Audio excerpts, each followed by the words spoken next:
여러분 반갑습니다. 날씨가 갑자기 많이 더웠어요. 그래서 또 더웠다 80도도 넘는 기온이었다가 오늘은 그래도 조금 떨어졌죠.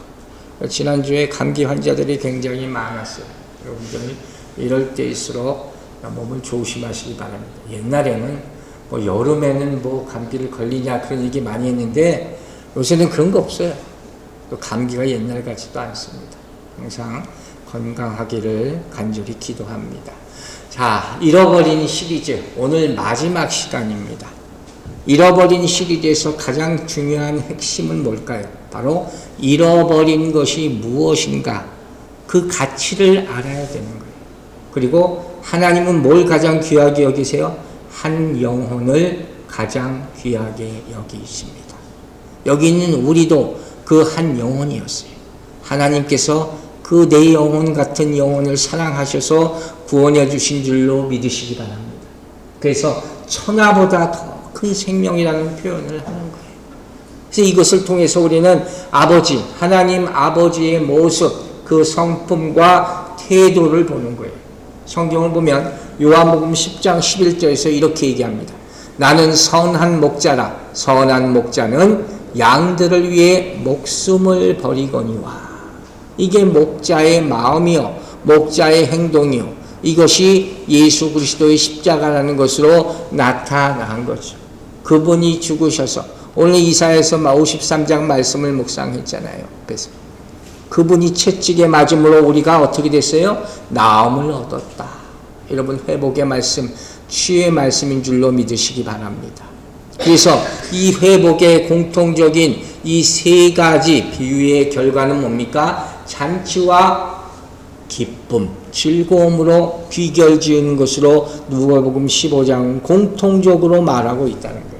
사랑하는 여러분, 여러분의 인생의 마지막이 천국잔치로 연결되기를 주의 이름으로 축원합니다. 그것이 우리 삶의 가장 큰 기쁨이 될 것이에요. 고린도전서 6장 2절 보면 이런 말씀이 있어요. 이르시되 내가 은혜 베풀 때에 너에게 듣고 구원의 날에 너를 도왔다 하셨으니 보라 지금은 은혜 받을 만한 때요 보라 지금은 구원의 날이로다. 귀한 말씀이죠. 즉 우리의 죄가 아무리 크다 할지라도 하나님의 은혜가 다 덮으심을 믿으시기 바랍니다. 세상의 주변에 있는 모든 사람들이 은혜 받고 구원받게 되기를 다시 한번 주의 이름으로 축원합니다. 그리고 여기서 말하는 이 공통된 파티죠. 잔치. 이 회복의 성격은 뭐라 그랬어요? 죽었다가 살아나는 부활의 능력이란 말이에요. 여러분 생각해 보세요. 그 탕자, 우리가 그렇게 많이 들었던 얘기.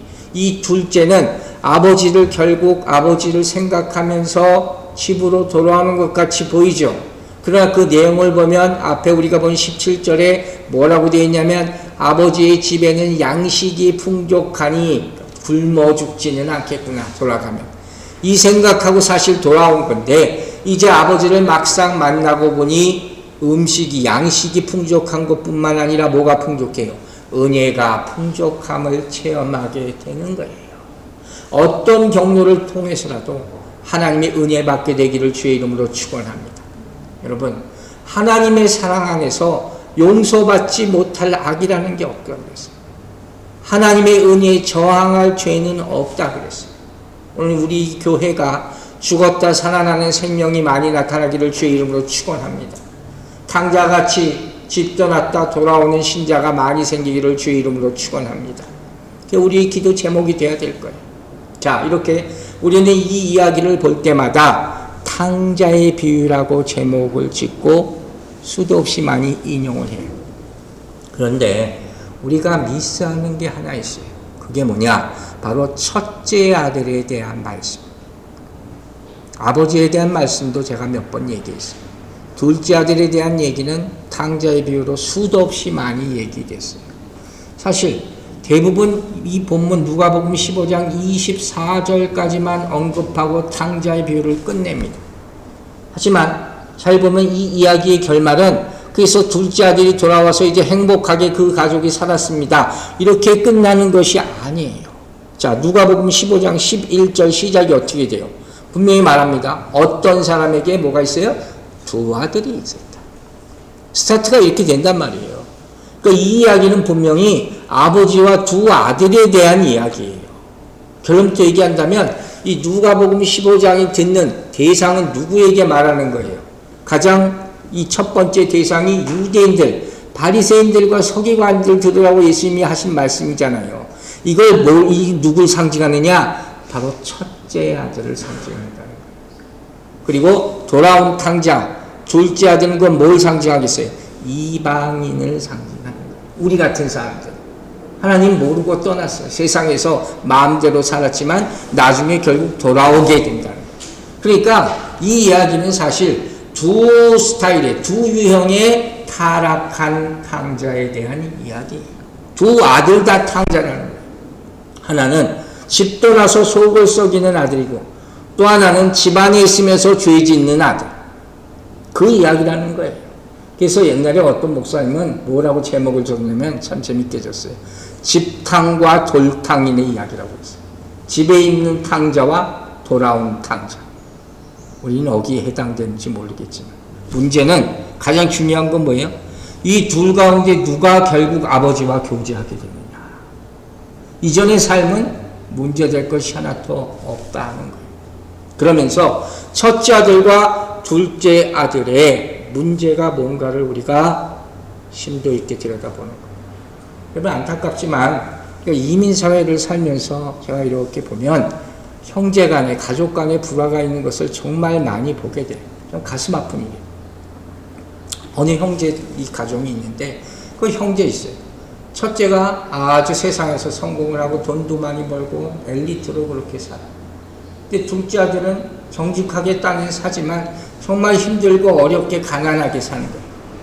그 형이 이걸 보니까 못마땅한 거예요. 그러면서 뭐라고 참 불평을 많이 하고 부끄러워하기까지.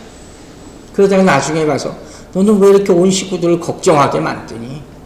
그러면서 결국 절교를 선언하는 그런 모습도 보게 됐어요. 여러분 오늘 얘기가 바로 그런 얘기예요. 안타까운 얘기를 오늘 보는 거예요. 지난주에 우리는 부활절을 맞아서 죽었다 살아났고 잃었다 다시 찾았던 그런 탕자의 모습을 봤어요. 둘째 아들이 죽었다 살아났어요. 그 집에 돌아왔어요. 그럼 얼마나 해피하고 얼마나 기쁘고 할렐루야 해야 될 일이에요. 그런데 그것을 기뻐하지 않은 한 사람이 있었어요. 그게 누구예요? 그의 형, 큰아들이에요. 이 참, 여러분 상상해 가세요. 이 본문의 배경을 보면 둘째 아들에 대한 얘기가 아니라 첫째 아들에 대한 얘기가 나타나기 시작한, 맏아들은 하고 나타나는 게 이 스토리가 굉장히 장면이 드라마틱하단 말이에요. 그게 누가복음 15장 25절부터 나와요. 자, 보겠습니다. 맏아들은 밭에 있다가 돌아와서 집에 가까이 왔을 때에 풍악과 춤추는 소리를 듣고 잔치가 벌어져요. 생전 이런 일이 없었는데 웬 잔치냐 하고 의아해했을 거예요. 그 잔치를 벌인 이유가 27절, 누가복음 15장 27절에 나와요. 대답하되 당신의 동생이 돌아왔음에 당신의 아버지가 건강한 그를 다시 맞아들이게 됨으로 인하여 살찐 송아지를 잡았나이다 하니. 자, 이 본문이 굉장히 중요해요. 이 사건의 발단을 제공하는 모든 키워드가 이 안에 다 들어가 있어요. 크게 세 가지예요. 하나는 아버지, 두 번째는 건강하게 돌아온 동생, 세 번째는 살찐 송아지. 이것에 대해서 첫째는 다 불만을 품고 있었다 하는 거예요. 이것이 오늘 이 나머지 스토리가 가슴 아픈 스토리가 되는 이유가 되는 것이죠. 자, 먼저 제가 항상 그렇듯이 여러분에게 질문을 할게요. 여러분이 장남이, 장손이든지 첫째, 근데 안타깝게도 예를 들어서 망나니 동생이 하나 있어요. 세상에서 엉망으로 살다가 결국 집으로 돌아옵니다. 그럼 여러분 환영해 줄 수 있겠습니까? 왜 아멘이 안 나옵니까? 아멘이 나오게 되기를 바랍니다. 이게 우리의 문제예요, 사실. 첫째 아들의 반응이 어땠는지 오늘 그걸 보는 거예요, 문제. 누가복음 15장 28절 보세요. 그가 어떻게 했어요? 노하여 들어가고자 하지 아니하거든요. 화를 내면서 아버지가 잔치를 베풀었는데 나는 참석 안 하겠다. 아버지가 또 나와서 고난을. 여러분 생각해 보세요. 왜 화를 냈을까요? 첫째는 이 기쁜 날 왜 화를 냈겠어요? 그 불만은 크게 두 가지로 우리 생각할 수 있어요. 첫째, 동생이 그렇게 나쁜 짓을 저지르고 아버지 돈을 다 쓰고 겨우겨우 거지가해서 돌아왔는데 그걸 왜 환영하냔 말이에요. 이 첫째들은 그 자체가 이해할 수가 없는 거예요. 즉 자기가 보기에 이 둘째 동생은 호의와 은혜를 받을 만한 자격이 없다고 생각하는 거예요. 그러나 그 자격은 누가 부여해요? 오직 아버지만 부여할 수 있다. 그러나 그걸 이해하지 못해요. 그래서 두 번째, 이 사람이 첫째 아들이 불만을 품은 이유가 뭐예요? 아버지가 이런 아들을 사랑하는 그 큰 잔치를 배우는 자비를 베푼 것에 대해서 도저히 납득하지 못한. 아니 어찌 이런 아이한테 무슨 잔치를 베풀어줘. 발로 차서 쫓아보내도 될까 말까 하는 상황인데요. 이게 이 첫째가 화를 내는 거죠. 그러니까 이런 사람들은 하나님의 은혜라는 걸 전혀 모르는 거예요. 하나님의 사랑, 하나님의 용서 이런 것을 한 번도 생각해보지 않고 사는 그런 사람들. 그래서 오늘은 이 본문을 통해서 첫째 아들의 문제가 뭔가 이걸 보는 거예요. 혹시 또 내가 첫째 아들로 살아오지는 않았는가 돌아보는 거예요. 여러분 생각해 보세요. 두서없이 한번 첫째 아들의 문제가 뭔가를 생각해 보세요. 첫 번째 떠오르는 건 뭐냐? 이 아들의 문제가 뭐예요?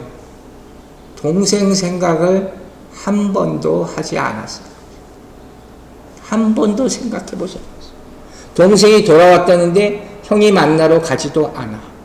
물론 아버지처럼 우리 지난주에 배운 것처럼 돌아올 때까지 아들이 돌아올 때까지 문 밖에 서서 기도하지도 않았을 것은 너무 당연해요. 심지어 이제 죽을 뻔했던 동생이 돌아왔다는 소식을 듣는데도 전혀 동생 궁금하진 않고 자기 처지만 생각하는 거예요. 왜 그랬을까? 혹시 동생이 돌아와서 뭘 또 달라고 하면 손해볼까 봐. 이게 첫째 아들의 생각이 전부예요. 이 말이 누가복음 15장에 나와 있어요. 30절 보세요.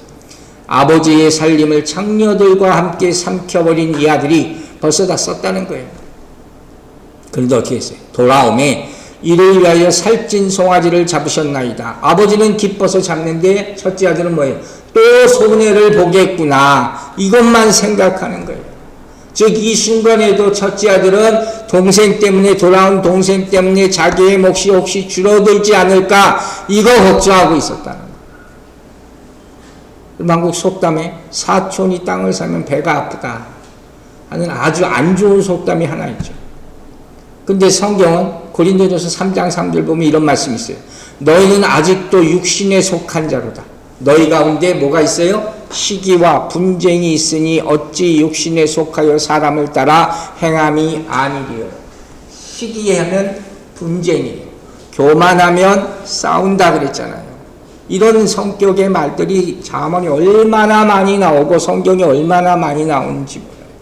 첫째 생각이 바로 이거예요. 내 거 지금 동생이 죽었다 살아났다는데 아이고 내 거 또 그럼 또 손해보겠구나. 저놈 자식 어떻게 해야 되나. 이게 첫 번째 드는 생각이에요. 여러분 우리가 알다시피 많은 사람들이 자신이 지금 누리는 것에 대해서 감사하지 못하고 살아요. 만족하지 못하고 살아요. 이게 쉽지는 않죠. 분명히. 그러나 디모데전서 6장 6절 보면 분명히 이렇게 말하고 있어요. 그러나 뭐예요? 자족하는 마음이 있으면 경건은 큰 이익이 되느니라. 여러분 우리가 꼭 자족하게 되기를 주의 이름으로 축원합니다. 이 마음이 없으면 정말로 무슨 일을 해도 내 마음이 평안할 수가 없어요. 내 삶이 평안할 수가 없어요. 절대로 감사하는 게 나올 수가 없단 말이에요. 여러분 큰아들이 누구를 상징한다고요? 바리새인, 유대인. 로마서 9장을 보면 제가 본문을 인용 안 합니다만 9장 4절을 보면 유대인 특권에 대해서 쭉 적어놨어요. 그러면 유대인 특권이 뭐예요?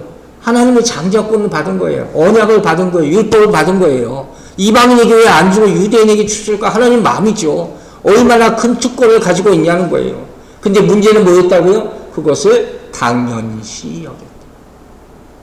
당연히 내가 받은 거야. 왠지 생각하지 않으면서 그 일을 모이면서 그걸 나누라고 한 건데 당연히 여기는 거예요. 즉 이런 거예요.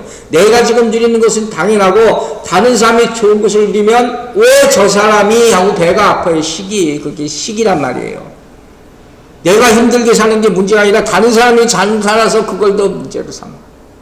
이게 이 세상이에요. 그러나 여러분, 하나님 아버지의 마음을 조금이라도 안다면 다른 사람의 형통을 기뻐할 줄 알아야 됨을 잊지 마시기 바랍니다. 다른 사람이 잘 될 때 그걸 보고 기뻐하고 축복해 줄 수 있는 마음, 그것이 그리스도인의 마음이에요. 그것이 아버지 하나님의 마음이에요. 어떤 사람이 이러더라고요. 세상에서 제일 치사하고 더러운 죄가 뭐냐? 그게 질투하는 젤러스. 그게 우리 안에 얼마나 있어. 시기. 최초의 살인이 어떻게 됐어요? 가인이 동생 아벨을 시기해서 죽인. 이렇게 무서운 거예요. 정말 명심하고 조심해야 될 것은 다른 사람들로 인해서 내가 교만의 자리에 있어도 안 되겠지만 이런 질투하는 죄의 자리에 있어서도 안 된다는 것을 명심하시기 바랍니다. 성경이 계속해서 주는 교훈이에요. 특별히 오늘 본문을 보면 뭘 알 수 있어요? 이 형이 동생을 아주 이거는 멸시해요. 동생을 생각 안 하는 거예요. 형제 관계잖아요. 근데 그걸 인정하려 하지 않는단 말이에요. 이 가슴 아픈 거예요. 30절에 보면 내 동생이 이렇게 표현한 것이 아니라 그 아들, 이 말은 원어적으로 보면 아버지의 아들 이렇게 표현해버려요. 아니 자기 동생인데 내 동생이 살아 돌아왔다면서요? 그렇게 얘기하지 않고 아버지 아들이 살아 돌아왔다면서요? 이렇게 말하는 거예요. 그럼 뭘 의미합니까?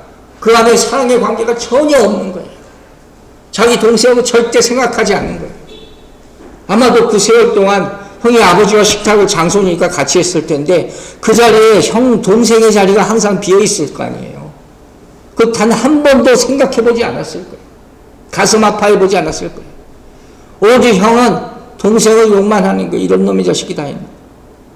그리고 또 다시 돌아왔다고 또 뭔 짓을 저지르려고 패가망신 주면서 이런 생각만 하고 동생을 무시하는, 그게 형의 첫 번째 문제예요. 자, 두 번째 형의 문제가 뭘까?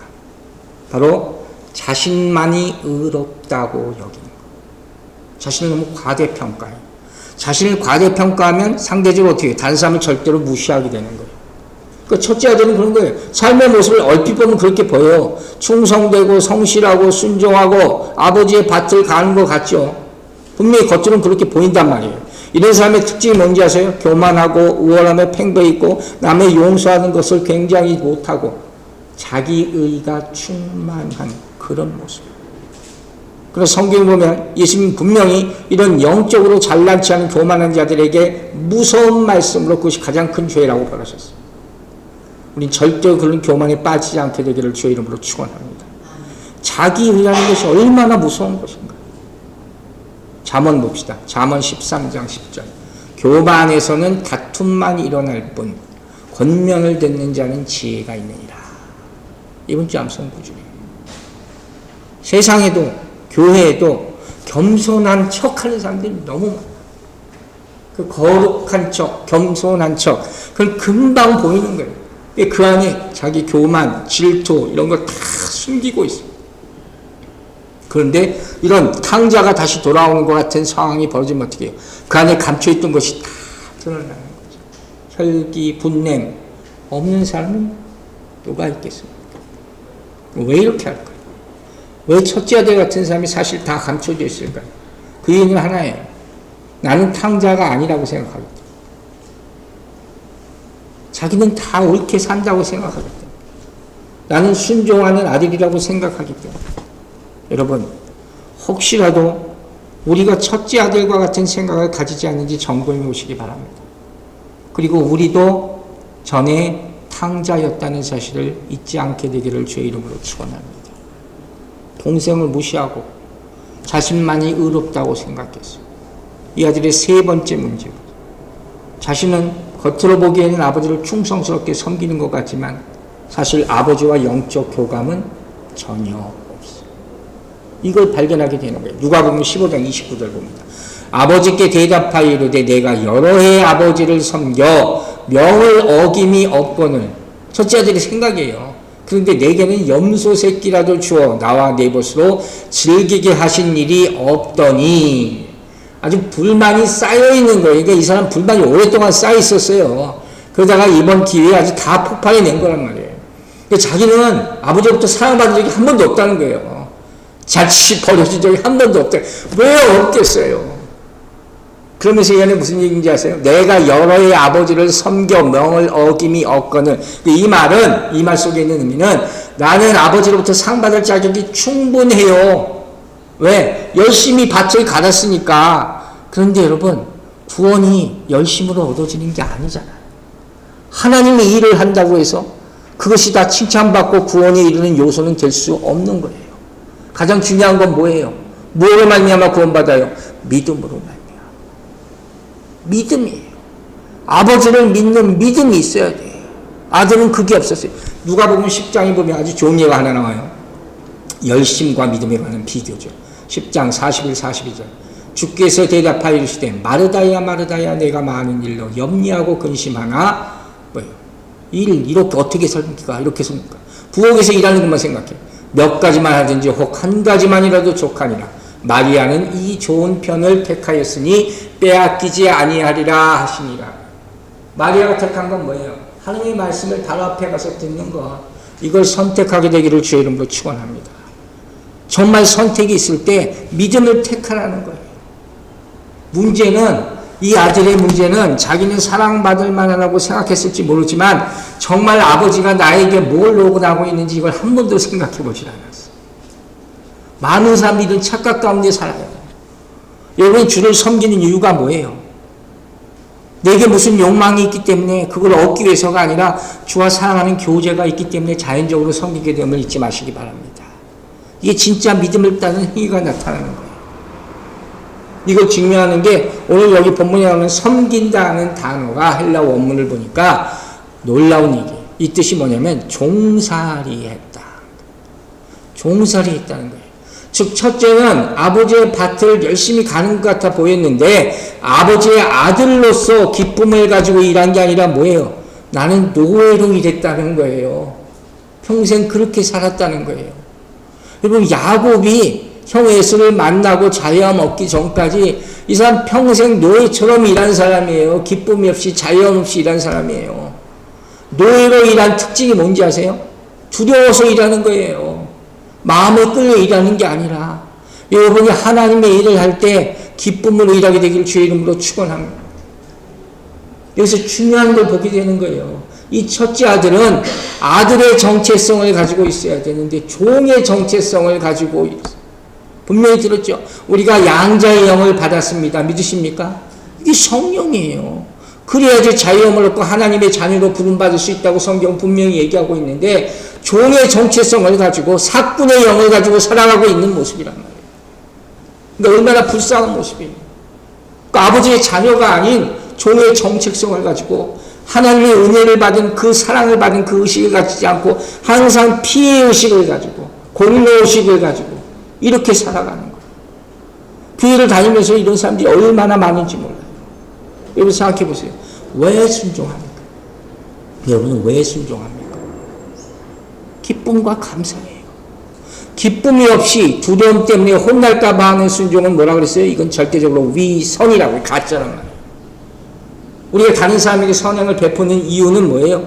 내 만족을 위한 게 아니에요. 하나님께 영광 돌리기 위함이라는 거예요. 그렇지 않으면 다 가식이고 종교적인 것이고 이 밑에 엄청난 이기심이 있다는 게 내 만족이라는 게 있단 말이에요. 내가 기쁘기 위해서 하나님 일을 하는 게 절대적으로 아니라고 제가 여러 차례 얘기했어요. 하나님께 영광 드리는 것이 무엇이라는 것을 성령님께서 깨워주시기를 주의 이름으로 축원합니다. 여러분에게 하나님의 자녀의 영이 있음을 믿으시기 바랍니다. 사꾼은 돈을 위해서 일하지만 아들은 아버지를 사랑하기 때문에 일한다는 사실을 믿으시기 바랍니다. 그게 바로 성령 받은 사람의 모습이란 말이에요. 제가 서두에서 그런 표현을 썼죠. 돌탕과 집탕, 돌아온 탕자와 집에 있는 탕자. 여러분 첫째 아들은 아버지 집에 항상 있잖아요. 아버지와 함께. 그런 것 같지만 역설적으로는 가장 멀리 있는 사람이에요. 아버지와 교감이 전혀 없어요.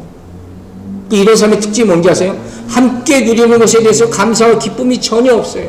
그 가치를 몰라요. 좀 떨어져 봐야지 알죠. 그죠? 우리 같은 한국에 있는 가족들과 떨어져 있는 사람들, 제가 그런 얘기 가끔 하잖아요. 너무 그게 그리울 때가 있다고. 그리울 때가 있다고. 제가 하늘나라 가신 아버지를 가끔 합니다만, 돌아가시기 얼마 전에 저가 통화하면서 혀가 돌아가시는 걸 제가 느끼고, 아, 얼마 안 남으셨구나 느꼈는데, 그때 이 말씀을 한 게 지금 기억이 나요. 성우야, 한번 안고 싶다. 너무 가슴 아프고 슬펐어. 안아보고 싶다, 마지막에. 내 둘째 아들 한번 안아보고 싶다. 그걸 못하는 게 얼마나 아픔인지 몰라요. 여러분들 함께하는 사람을 사랑하게 되기를 주의 이름으로 축원합니다. 이 첫째 아들은 그걸 몰라요. 아버지 품 안에서 느낄 수 있는 기쁨이 뭔가를 모르는 거예요. 같이 있으면서도. 왜 이런 일이 벌어질까요? 이거 뭔지 아세요? 아버지의 사랑에 대한 확신이 없기 때문에. 의외로 이런 사람들이 너무 많아요. 아버지가 자기를 사랑하는데 그걸 모르겠대. 그걸 모르면 어떻게 돼요? 항상 고민되고 문제가 걱정이 많고 근심이 많고 죄책감에 시달렸어요. 이게 얼마나 가슴 아픈 일인가. 여러분, 하나님이 당신을 사랑하심을 믿으시기 바랍니다. 하나님이 여러분을 사랑하심을 믿으시기 바랍니다. 모든 걸 다 버려도 이것만큼은 믿어야 되는 거예요. 첫째 아들은 이 교감이 없었어. 네 번째 문제는 뭐냐? 첫째 아들은 뭐예요? 첫째잖아요. 이 말은 상속자, 인헤리턴. 아버지 재산을 다 물려받는 게 첫째예요. 그럼에도 불구하고 그 소유를 다 가짐에도 불구하고 아무것도 가진 사람같이 살았어요. 기쁨이 없어요. 이것도 세상에서 많이 보는 거예요, 여러분. 재산이 아무리 많아도 기쁨이 없는 사람들이 세상에 얼마나 많아요. 여러분, 하나님이 내 아버지를 믿으십니까? 하나님께서 내 것을 믿으십니까? 이거 믿으셔야 돼요. 그러니까 이거 믿으면 있고 없고에 대한 걱정이 있을 수가 없다. 이게 정말 어떻게 보면 가장 현실적인 믿음이란 말이에요. 근데 문제는 뭐예요? 형이 상속자라 그랬잖아요. 그러면 아버지 거 다 물려받는 거예요. 이건 성경에 보장하는 거예요. 근데 뭐가 따라요? 내가 아버지 걸 다 재산을 갖는다. 거기에 따르는 책임이 리스파스빌리티가 있는 거예요. 그냥 주는 게 아니란 말이에요. 그래서 옛날 어디 이런 말을 했어요. 형 노릇 못하는 사람은 아들 노릇도 못한다. 그러면 이해가 가세요? 괜히 형이 아니라는 거예요. 이게 여기 딱 들어맞는 얘기예요. 형 노릇 할 줄 알아야지 아버지의 인정을 받게 되는 거예요. 아버지 하나님의 짐, 어려움, 그것을 같이 나눠받지 못할 아들은 기쁨도 같이 나눠받지 못하는 거예요. 그 책임에 따른 의무가 있단 말이에요. 즉 이와 같은 것을 봤을 때 이 형이 아버지께 일하고 순종했다는 것은 다 가짜예요. 무언가를 얻기 위함이었지 아버지 재산을 얻기 위함이었다는 거죠. 아버지를 정말 사랑하고 아버지의 삶을 담기 위해서 이런 모습이 절대로 아니었다. 기쁨이 없었다. 여러분 기쁨을 가지게 되길 주의 이름으로 축원합니다. 마지막으로 다섯 번째 뭐가 문제인가? 이게 다 아는 거죠. 세 가지 비유의 공통점. 잔치죠. 이 아들이 아버지가 잔치 벌이는데 참여하는 것을 거부했어요. 나는 안 들어갈래요. 동생이 죽었다 살아왔는데 잔치를 누가복음 15장 28절. 그가 노하여 들어가고자 하지 아니하거늘 아버지가 나와서 권한다. 이게 뭔 일입니까? 아버지를 기쁘게 할 수 있는 마지막 찬스였어요. 그 잔치에 참여만 하면 돼. 그런데 여기서 잘 보세요. 이 잔치를 노해서 거부하는 것으로 보아서 우리는 뭘 발견할 수 있느냐? 이 첫째 아들은 한 번도 자신의 인생 목적이 하나님 아버지를 기쁘게 하는 것이라고 생각하고 산 적이 단 한 번도 없어요. 우리에게 중요한 질문을 묻는 거예요. 항상 뭐죠? 그리스도인의 마지막 파이널 목적이 뭐라 그래요? 글로리파잉 하시잖아요. 하나님께 영광 돌리는 거. 여러분 정말 그렇게 사십니까? 정말 그렇게 살게 되기를 주의 이름으로 축원합니다. 아버지를 기쁘게 하는 삶, 이게 자식의 도리잖아요. 근본 도리잖아요. 우리는 알잖아요. 우리는 과연 하나님 아버지를 기쁘게 하는 삶을 살고 있는가 이걸 물어보는 거예요. 그럼 보세요. 형이 왜 들어가죠? 왜 잔치에 참여하지 않았을까? 누가복음에 나와요. 답이 잘 보면 15장 29절 보세요. 다시 봅니다. 내가 아버지의 뭐예요? 명을 어김이 없거늘. 그런데 왜 동생만 잘해주고 나는 파티 안 해줍니까? 나는 아버지의 명을 어김이 없거늘. 이걸 뭐라고 그래요? 이걸 율법이라고 하는 거예요. 철저하게 율법적이다. 첫째 아들. 그 유대인이라고 그러잖아요. 그와 아버지 사이를 결국 갈라놓은 것은 그 큰 죄를 졌기 때문이 아니라 뭐예요? 자기의예요. 도덕적인 교만. 이것이 아버지와 화합하지 못하고 동생과 화합하지 못하게 하는 그 이유가 되는 거예요. 하지만 우리는 분명히 알죠. 죄인은 들어갈 수 있는데 세상에서 나는 의인이다 하는 사람 절대로 들어가지 못하는 곳이 어디예요? 천국잔치.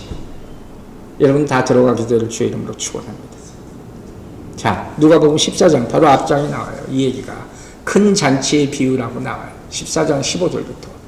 무슨 얘기냐면 사람들을 잔치에 많이 초대해. 근데 다 거부해요. 웬일인지. 나 안 가겠다. 다 바쁘다. 뭐 무슨 일을 해야 된다. 각자 이유가 다 있어요. 그러니까 14장 21절에 이렇게 얘기해요.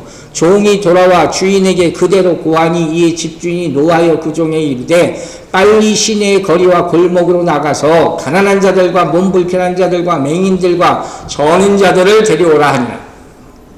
멀쩡한 사람들은 아무도 안 들어와. 왜? 나중에 읽어보세요. 다 자기 일 하려고 바빠서. 그 22절에 결국 이렇게 얘기해요. 종이 이르되 주인이여 명하신 대로 하였으되 아직도 자리가 있나이다. 여러분 아직도 자리가 남아있대요. 여러분 그 자리 다 차지하게 되기를 주의 이름으로 축원합니다. 이게 복음이에요. 딴 게 복음이 아니에요. 즉 이 첫째 아들의 모습이 가슴 아픈 게 뭐냐면 집안에서 아버지와 함께 살아. 근데 마음은 집 나간 마음으로 산단 말이에요. 그런 사람들 있잖아요. 마음은 함께 하지 않아요. 이런 사람들이 얼마나 많아요. 여러분 아버지의 마음을 크게 아프게 한 적이 한 번도 없어요. 효자 같아요. 하지만 진정으로 아버지를 사랑한 적도 없어요. 첫째의 특권 거기에 감정이나 고마움을 느끼며 표현한 적도 단 한 번도 없어요. 그걸 하나님이 얘기하고 계신 거예요. 잔치에 참여함이 없습니다. 그럼 어떻게 해야 되나? 간단히 말씀하고 맡길 거예요. 첫 번째, 여러분 어떻게 생각하세요? 어떻게 해야지 이 스토리가 해피엔딩으로 끝날까요? 간단하죠. 아우가 돌아왔을 때 환영하고 맞아주고 내가 파티를 열어줘야죠. 살아 돌아왔구나. 사실 내가 계속 기도해 왔단다. 정말 축하한다. 그리고 아버지가 혹시 걱정할지도 모르는데 내가 얘기 잘해줄 테니까 너는 걱정하지 말라. 빨리 씻고 파티할 준비를 해라. 이게 첫째 아들이 해야 될 말이란 말이에요.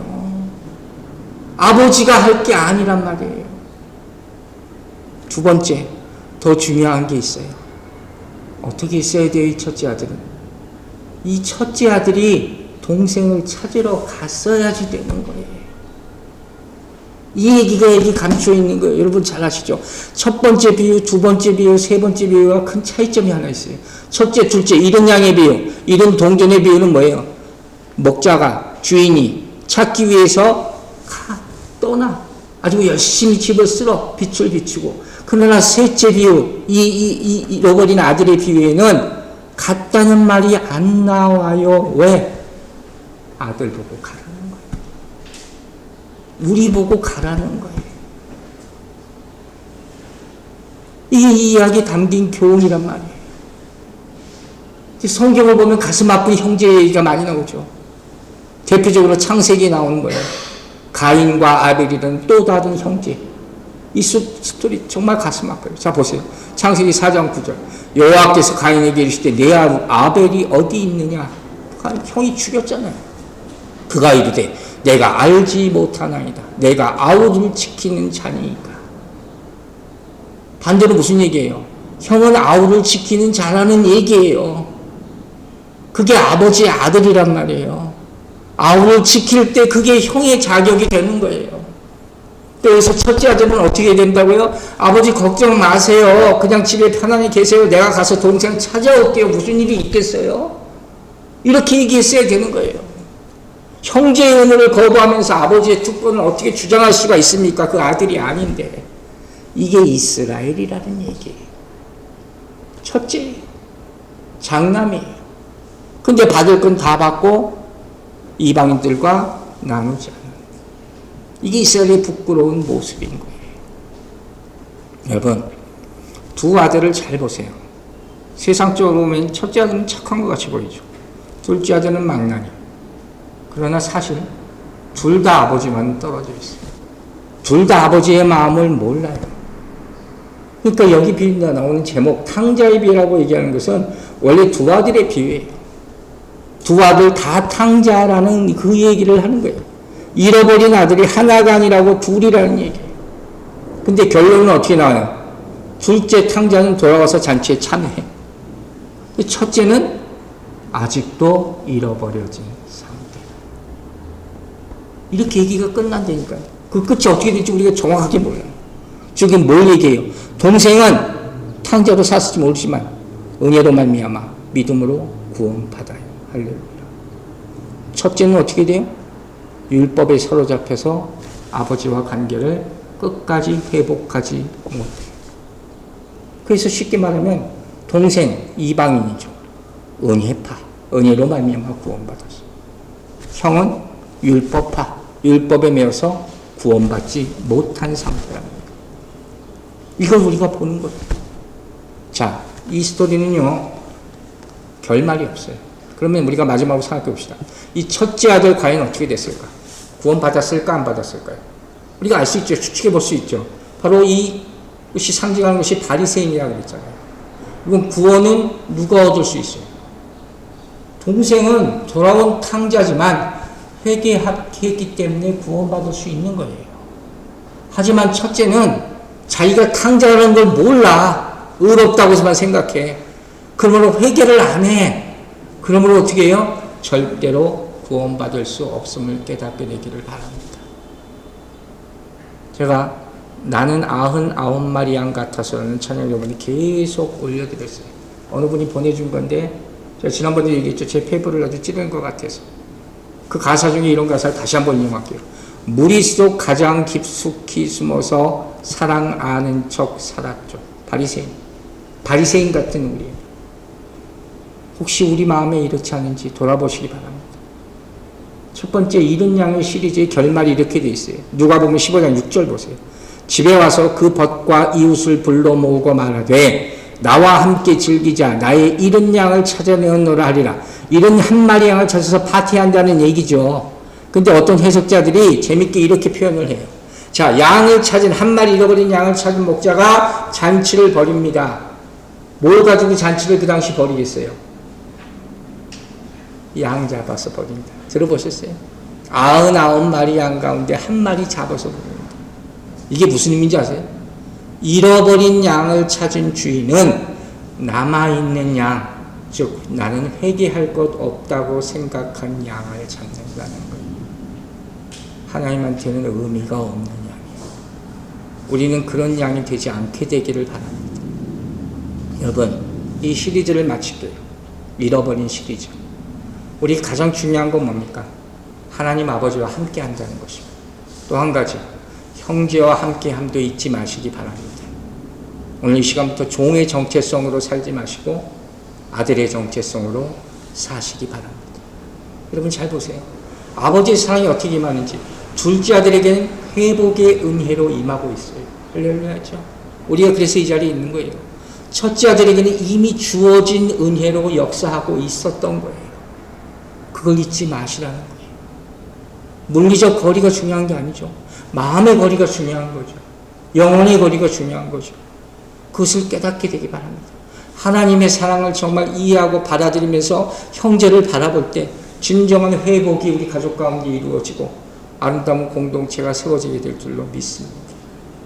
마지막 잔치에 모두가 참여하게 되기를 주의 이름으로 축원합니다. 기도하겠습니다. 아버지 하나님 감사합니다. 우리가 둘째 아들로 살았던 그런 시기가 있었다면 돌아오게 하심을 감사드리고 아직도 첫째 아들의 종 같은 영으로 정체성으로 살고 있다면 회개하게 하여 주시옵소서. 진정으로 아버지가 사랑하는 것이 무엇인지 아버지의 뜻을 헤아리게 하여 주시고 아버지와 진정으로 함께하고 형제와 함께하고 그 사랑을 온전히 회복하여 마지막 잔치에 다 참여하는 개인과 교회가 되게 축복하여 주시옵소서. 주께서 은혜 내려주실 줄로 믿사오며 예수 그리스도 이름으로 기도했습니다. 아멘.